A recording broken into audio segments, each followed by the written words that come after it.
Could you maybe elaborate a little bit on Cromer and just how you guys came to be? And he was out of the league, I think, last year. But how did it all come about? I think the general part that's probably true for any hire is who's out there, who's available, who's good, right? And when you're in the league long enough, I'm not as young as I used to be. You have a chance to track people and also play or coach against other coaches in this case, and so people develop, reputations of doing things well and their players playing at a high level, and so that's kind of how some of it came to be. It's a signal that he's known as a really good run blocking offensive line coach. Is that part of what we're looking at here? Is that you would like to commit a little bit more maybe to the ground game? No, there's no hidden signal. What I want to do is play well up front, and I want to protect our quarterback. And we had an opportunity to land Coach Cromer, and we were able to strike and do that, and that's a big piece to developing that position, right? Is having the right guy in the room to do that. Obviously, he's coming from a huge, heavy outside zone Sean McDermott offense. He also ran with Richie Incognito in Buffalo, a lot of gap scheme. I mean, you guys did a good job running the crack toss and pin and pull. Do you envision a harder shift toward outside zone, or to try to exploit whatever is necessary? Yeah, I like Mark. I like his background in both, really, and that was also a draw to me, because I like to be able to do what our players do best, and then philosophically make sure we're doing what's best for our quarterback, and then also what's evolving in the game. And so only seeing it through the inability to see it through a two-dimensional lens was not what I was looking for. When you see what the Rams did, they were so close, right on the cusp there, and decided to trade away some high draft picks to get some veteran guys they knew that could step in and win them a Super Bowl.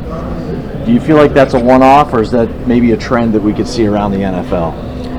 Just in terms of how they built it, how they kind of added Stafford and it's an interesting approach, and one that we've talked about not doing, but that you think about, because you continue to do it that way, and eventually that ends at some point, and so they've obviously had success doing it, so it's something that I think that I know I've thought about, and because everyone talks about draft, develop, build it through the draft. They've obviously gone the other way, so, and they won, right? So probably two different ways to go about it. Being around that a little bit, I think at some point, there's things that come into play when you go about it that way as well. Is it tempting? Is it tempting though when you have a team that's really close to go, hey, let's go all in on it? Yeah, I've experienced that a little bit too, and yeah, I mean, you feel like you're missing this piece. You want to add that piece. I mean, that's kind of what happens around the trade deadline. That you want to happen. Hey, we feel like we're missing this piece. Is that piece available out there? Let's try and acquire it. Right. Every coach out there would want that. Most every coach, because that's the nature of the industry we're in. So yeah. Is it dangerous not to overreact to what just worked? With respect, just overall, what the Rams did to trade it all away. I think you gotta take a step back and take a deep breath and just say, okay, what part do we know, and then what parts don't we know? That just because they're in their own building, and every team's different, and where every team is a little bit different as well in their stages. So we're different in Buffalo than they are, but so there's a lot of good teams in the NFL, and they're all having their own little way of doing it just a little bit differently, and so you got to respect that, but also try and learn from it a little bit. And hey, if there's something there that you feel like you can incorporate, then you do it. Sean, around the time that Brian left, there was with some references made to a potential rift between you two. What, if anything, can you tell us about that? Was that the case? Yeah, look, when you go through a season, there's 17 games plus preseason. We've won a lot of games, and through that, there's conversations that take place that they get hard, right? Not every conversation on good teams and thriving teams like we've been are going to be easy, and so. But no, had no issue with Brian, and super happy for him and his family, and the opportunity that they have in front of them. Sean, you said all these new coaching hires, it's a chance to rebrand. How do you want to rebrand this season in general?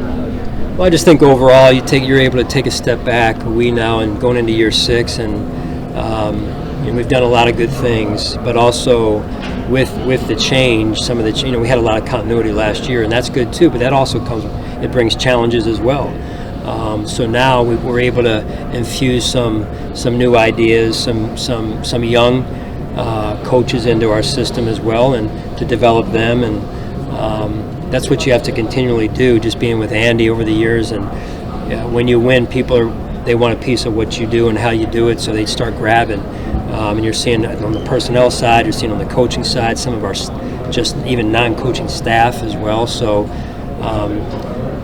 I think that's an exciting piece of the challenge of rebuilding for next season. Sean, it's been 2 years since you've had training camp at St. John Fisher. There's rumors that you guys are moving in that direction. What are the pros of getting away from camp that you did originally when you first got here before COVID? And can you say anything about training camp possibly in Rochester? The pros of, give it to me again, the pros? Of going away for training camp and getting away from the team facility. Yeah, so that's certainly been talked about of going back to camp at St. John Fisher, and we'll see where that goes. There's pros and cons to both, really, and I think we've documented those over the years, and so we'll just see where it goes. Sean, with Keith, take his body of work, the relationship you had, the job that he did over the last 3 years, and when he moves on to a new spot, a lot of fans react like, "Oh, was this about the kickoff or this or that?"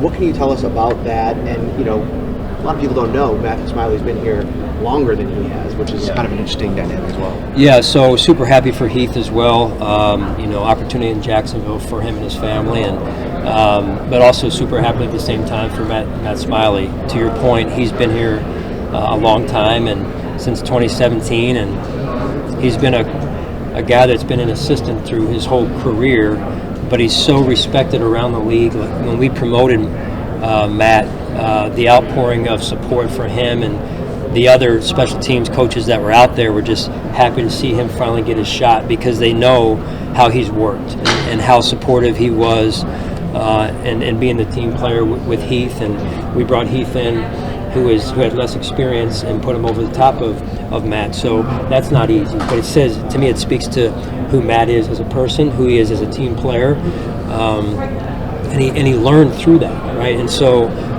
you watch that, you observe that, and now he's earned his chance to go on and run his own show now. So I think he's going to do a nice job for us. Sean, how much did the addition of Aaron Cromer, John, Bobby?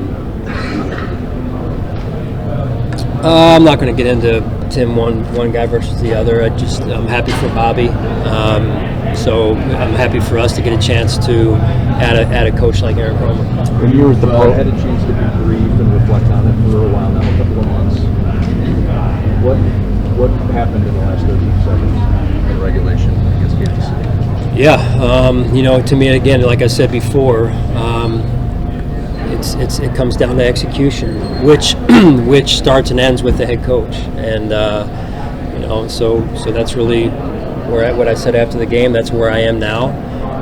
I take full responsibility for the execution that wasn't where it needed to be. You seem to be making a unified front as a team to kind of be a bit vague in that regard. There's still a lot of people that fans could get some detail or specifics as to what could have been different, how you're defining execution. With execution is primarily the ambiguous channel. Why are you making a concerted effort to lead the day? I feel like I've addressed it to the point that it needs to be addressed. Listen, there's nothing more that I want for our fans than to feel great and win that Super Bowl, and that's what I'm getting our team focused on and getting ready to come back, and that's why we're here at the Combine, to get ourselves better to make another run at it next season. When you were at the podium, you mentioned kind of fitting the pieces of the coaching puzzle together. How much of bringing Joe Brady in as a guy who's called plays, and obviously Ken doesn't have a lot of that under his belt, none at all actually. How much of bringing Joe in was a little bit that he has that pedigree? Yeah, that's. I think that's an important quality, right, in the staff that we put together around Ken. I've been in that position before, and there's no substitute for experience, and like in many of the jobs that we are in. So Ken is prepared. He's well equipped. He's seen it through the players' eyes, as I say. He's seen it through the eyes of the helmet. He's now seen it for a number of years through the coaching lens. And so I think he's going to do a great job. In addition to that, his familiarity with Josh's familiarity with Ken, but there is the element of, hey, what happens inside in the office, and hey, I got a guy next to me that has experience, that's called plays. So I think that's a big component as well. So he's got to be comfortable inside his own skin, right? Ken Dorsey, in order to have a guy come in who was an OC last year. Yeah, I mean that's a piece of it. Ken was involved in the hiring of his staff as well, and not just myself. But so his involvement gives him ownership in who we hired as well, and I think they're off to a great start so far. Sean, Brian got a lot of play the way Josh has hired for a couple years. Can you specifically detail the things that Ken had to do with Josh? Yeah, I mean when you look at just to jump away from Josh for a second, but when you look at Ken's influence on Cam Newton, and you look at then what Ken has been able to do alongside of Josh and alongside of Brian and helping Josh, and then Josh's putting his stamp on Ken when we talked about it, I think that alone says a lot, or says enough. Ken is a good young coach that works at it and is smart, and I think those, again, as I mentioned earlier on the podium, and Maddie, those are two good qualities that give you a chance to be successful in this league. Since we don't see a lot of practice, obviously, I know that he does a lot of work during the time. In season, what is Dorsey's greatest role with Josh in season? Is it mechanics or any of that stuff? Or? As a quarterback coach? As a quarterback coach, and then obviously it'll change now, but in these last 3 years, what has been the in-season stuff that's been instrumental to him? Yeah, so if you kind of look at it like this, and every team's a little bit different, but the way we have done it primarily is the OC will be involved with Josh, big picture-wise, but the interaction, the day-to-day interaction in the room itself is primarily the quarterback coach and then the other quarterbacks in the room. So the coordinator checks in and has his influence and role and connection with the quarterback, don't get me wrong, but a lot of the legwork is with the position coach itself, and that's true of most positions. What did you see from Dane Jackson as he was elevated and thrust into that role, significant playing time for Davis? Yeah. Those are some big shoes to fill, and Dane is a special young man. I thought he really did a good job in a lot of the areas, and came in mid-season or just after mid-season and played tough, played smart, added to his level of experience, made some really good plays, and then there's some plays that I know that he wants to work on for next season, and I'm looking forward to watching him compete coming back this year. Sean, after you've had some time to reflect on the trio of young defensemen, Russo, Vanessa, and Boogie, what did you see from them? How much can they grow moving forward? That's the one piece when you look back and you say we added pieces in the draft the last year in particular with Greg and Boogie, and the year before with AJ. Those guys are still young players, and there was a lot asked of them this past season, and I don't care whether you're a defensive lineman or what, when you're a young player there's a lot of firsts, and and so those players are only going to continue to grow and get better. They have to have really good off seasons. This is a critical off season for them because now you're talking AJ's now going into year 3, which is a pivotal year. Greg and Boogie using the experience that they gained this year going into year 2. So that'll be big for us as we move forward, is how they play and how they develop. Is it difficult not to, try and jump the gun and stay patient when you're talking about development? Because you have seen some fruits of development, even last year with some of the guys at other positions. So how difficult is it to balance that? It's I can tell you that's one of the hardest things as a talent evaluator to do, is you go through, because it used to be the kind of the golden rule was wait 2 years, wait through the second training camp, decide on who makes the roster. But now with not now, that didn't just happen, but the way the rules are set up, you don't get around the guys as much in the off season, where they're getting those valuable reps and adding to their repertoire. And so now the rule, at least in some ways, is maybe you wait 3 years through the third training camp before the light comes on, so that you're not premature in making a bad decision. Then that player goes and hits a home run somewhere else because we didn't wait long enough. But there's a balance, right? So the player has to do their part, and then we have to do our part in developing them as well. What specifically do you want AJ to work on? You just said that third training camp. What does he need to develop specifically? Well, I don't want to go into detail really, because it gives away some of his playbook, right? But I just say overall, just you go back to starting with your body and making sure you're in the best shape you can possibly. Not specific to AJ, but this time of year is a time for players to really start back, building it again for next season. They took a little hiatus for a couple weeks, a month, to get away from the game and away from just letting their body, trying to let their body heal and rest. And now it's starting to become that next chapter in the off season where they start to build themselves and reinvent themselves for next season. Sean, take 2 more for this session, please. When you were talking earlier about Devin and how when he got going at the end of the year, kind of shaped the identity of the offense, how do you move that forward into next season and build on that? Yeah, I think that should be of great confidence to Devin, the way he played, right? And when you see the impact, and he feels the impact more than anything, rather than just seeing it, but he felt that the way he played and performed for us. I think that should bode well in terms of momentum into the off season, and then coming into camp this year. Sean, you're going to have to do some salary cap gymnastics again this year. How much do you involve yourself in that? Obviously, if a player is maybe going to be released, I'm sure that comes across your desk, but contract restructures or pay cuts, do you get involved in every one of those decisions, or is that all on Brandon, or just philosophically, where do you stand on that? Yeah, we work at most everything together. It's just at what level, Jay, and in this case, Brandon takes the lead on those things, like I take the lead on the field and coaching. So, I would say with respect to most of those areas, Brandon is the lead, but we talk about most everything in that category of items that you mentioned. So, with the negotiating with the agents and everything, I really don't do that,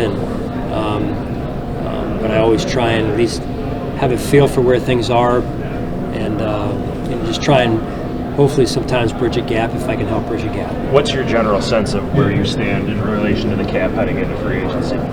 What's my understanding of where we stand? Your general sense of, obviously every team wants as much space as possible. You guys aren't in that situation, but do you feel pretty comfortable that you'll be able to do what you want to do, whether it's retain your own or go outside, given your situation? Yeah, we're not, obviously we'd like to be at the number one spot. Everyone would. That's hard to do with where we are in our build at this point, but we know we have good players. We know we've built a good culture, and I think that although we're maybe challenged a little bit with the cap, I think Buffalo should be an endearing place to free agents that are out there. And first and foremost, as I said before, the priority needs to be trying to re-sign our own guys. That's where it starts.